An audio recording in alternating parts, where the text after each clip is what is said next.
Situé dans le 16e arrondissement de Paris, le Musée national des arts asiatiques, connu aussi sous le nom du Musée Guimet, représente l'ensemble des civilisations asiatiques, de la préhistoire jusqu'à nos jours, couvrant une aire géographique allant de l'Afghanistan jusqu'au Japon.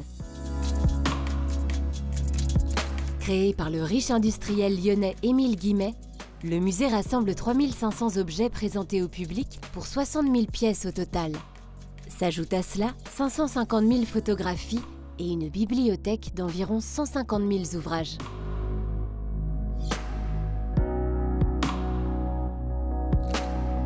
Nous avons rendez-vous avec Vincent Lefebvre, directeur de la conservation et des collections, pour faire un pas au musée. Le musée Guimet tel qu'on peut le visiter aujourd'hui, il est issu d'une grande rénovation architecturale qui a eu lieu à la fin du siècle dernier, entre 1996 et 2001. Ces travaux avaient pour but de donner au parcours des collections une plus grande lisibilité. Maintenant, l'idée, c'est de proposer aux visiteurs une déambulation de nature géographique à travers l'ensemble des civilisations asiatiques. Ainsi, on rentre au rez-de-chaussée avec le monde indien et indianisé, c'est-à-dire l'Inde et l'Asie du Sud-Est. Donc en Inde vont naître deux grandes religions, le brahmanisme, qu'on appelle l'hindouisme de manière plus contemporaine, et le bouddhisme, qui vont se diffuser à travers une grande partie de l'Asie, le bouddhisme, lui, étant le fil commun de toutes nos collections. À partir de là, on peut poursuivre le fil de cette découverte en montant au premier étage et voir aussi cette diffusion du bouddhisme progressivement vers l'Est, soit à travers l'Himalaya, le Népal, le Tibet, qui nous permet de gagner la Chine, ou alors l'Afghanistan. Et de là, on passe en Chine.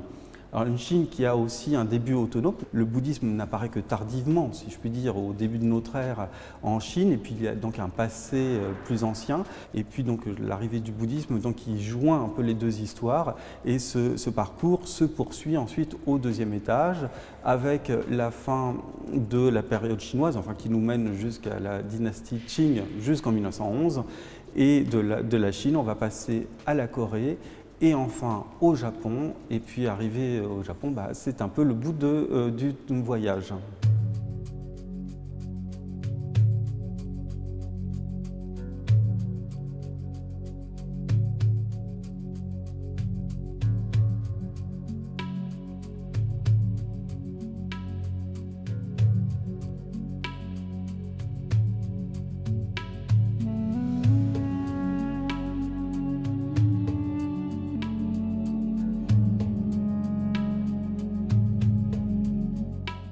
La première salle dans laquelle on pénètre n'était pas une salle à l'origine, puisque c'était l'ancienne cour du musée. On pénètre dans cette salle en étant accueilli par une œuvre assez spectaculaire, qui est une balustrade avec ce qu'on appelle un naga, c'est-à-dire un serpent fabuleux, qui est tenu par des divinités. Et ces balustrades, elles sont typiques du Cambodge de la fin du XIIe siècle, début du XIIIe siècle, sous le règne du grand roi Jayavarman VII, et elles illustrent un grand mythe de l'hindouisme qui s'appelle le barattage de la mer de lait. Passer le long de cette balustrade, c'est un peu quitter le monde des hommes et rentrer dans le monde des dieux, et donc à partir de là, vous êtes pleinement au cœur du musée Guimet.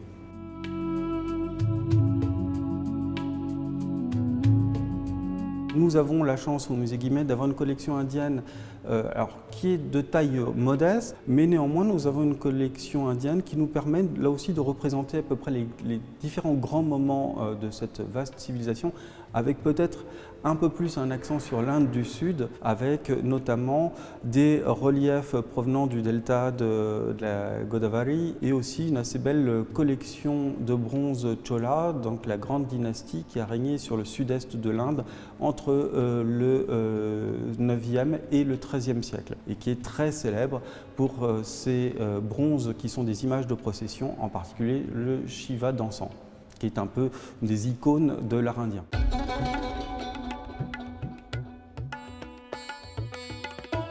Avant tout, cette œuvre en métal, c'est une image de procession. Ici, nous avons une représentation assez spectaculaire du dieu Shiva, qui est le dieu suprême, qui est plus souvent associé à l'image de la destruction, mais qui est perçu vraiment comme le grand dieu en Inde du Sud.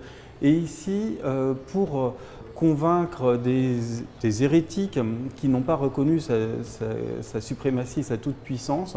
Il va, en terrassant le nain épileptique qui symbolise l'ignorance, et se lancer dans une danse cosmique. Donc dans le mouvement de la danse, son chignon d'ascète, ces sortes de dreadlocks, se défont de part et d'autre et donc font cette sorte d'éventail extrêmement élégant. Il est à la fois le dieu créateur, puisque avec le tambourin, il rythme le son de la création du monde, de l'univers, tandis que dans l'autre main, il tient la flamme qui évidemment est associée à la destruction. Et entre les deux, la création et la destruction, il est le Dieu qui protège et c'est ce qu'il nous montre avec ce geste de la main qui veut dire « n'aie pas peur ». Et en même temps, il tend son pied pour que les dévots puissent se pencher et adorer ainsi le Dieu. Il désigne d'ailleurs son pied tendu avec ce geste de danse que les textes indiens appellent très joliment Gajahasta, c'est-à-dire le mouvement de la trompe d'éléphant.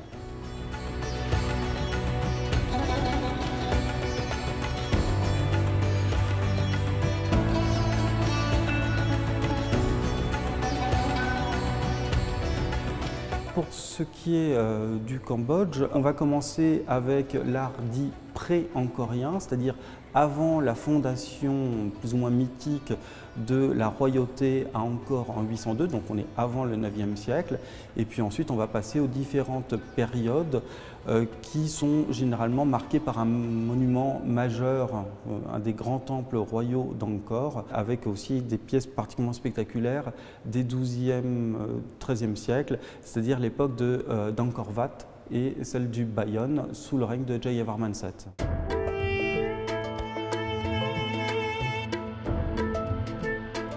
Les collections chinoises proviennent d'ailleurs en partie des collections du Louvre au départ. Donc là, nous avons des bronzes qui étaient associés au culte des ancêtres et puis aussi beaucoup de petites substituts funéraires, ce qu'on appelle en chinois des mingqi, qui sont des petits serviteurs en terre cuite qui se trouvaient dans les tombes pour accompagner le défunt dans l'au-delà. Et puis nous illustrons aussi l'art bouddhique chinois qui se propage qui provient d'Inde au départ, qui se propage par la route de la soie.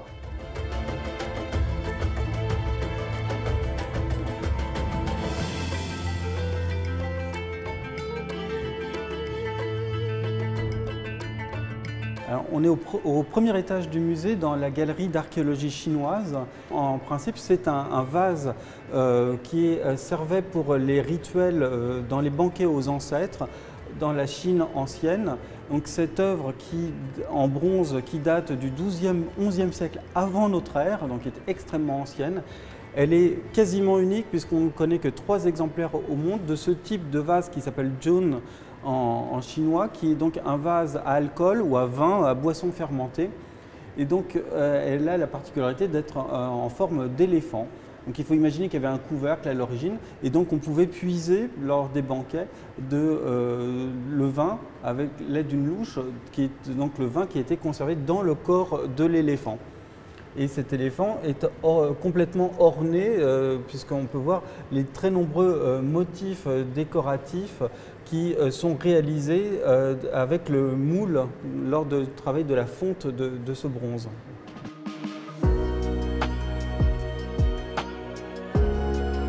Et ensuite, au 2e étage, nous illustrons davantage ce qu'on appelle plus communément les arts décoratifs chinois, avec un développement assez complet de l'art de la céramique et en particulier de la porcelaine. Un des grands chefs-d'œuvre de la collection de porcelaine, c'est ce vase dit 1000 fleurs, provient de la collection Grand Didier qui a été donnée au Louvre à la fin du 19e siècle et donc qui est aujourd'hui au musée Guimet. Là, nous sommes face à un chef-d'œuvre d'un point de vue technique.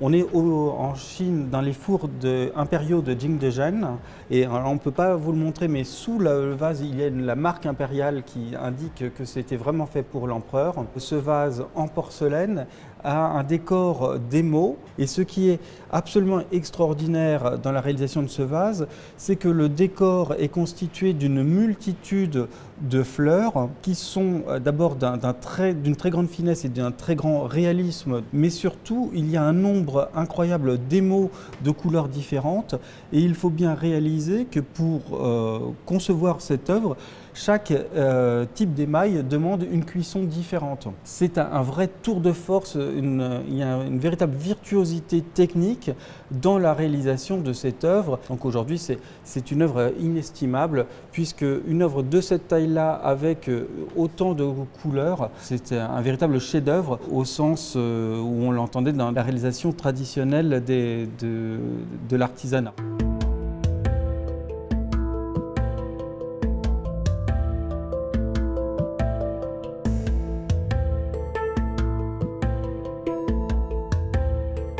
La bibliothèque, elle est intéressante aussi aujourd'hui parce que c'est le seul témoignage historique de l'aspect du musée à l'origine.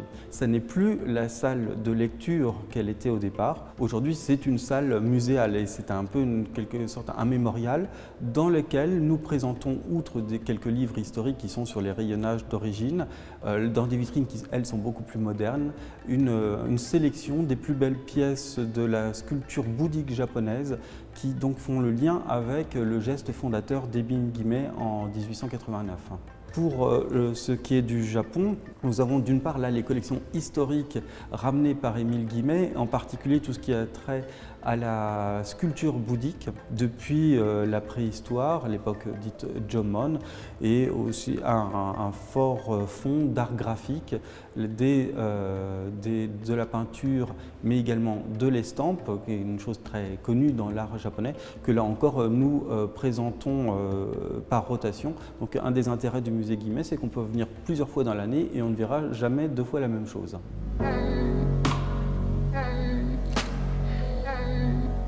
Les plus curieux prolongeront leur voyage en Asie grâce aux nombreuses expositions temporaires proposées par le musée Guimet.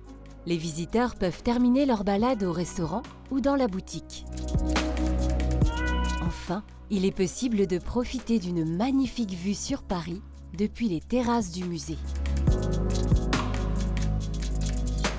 Pour découvrir l'ensemble de ces trésors, rendez-vous au musée Guimet tous les jours, sauf les mardis, de 10h à 18h, pour faire un pas au musée.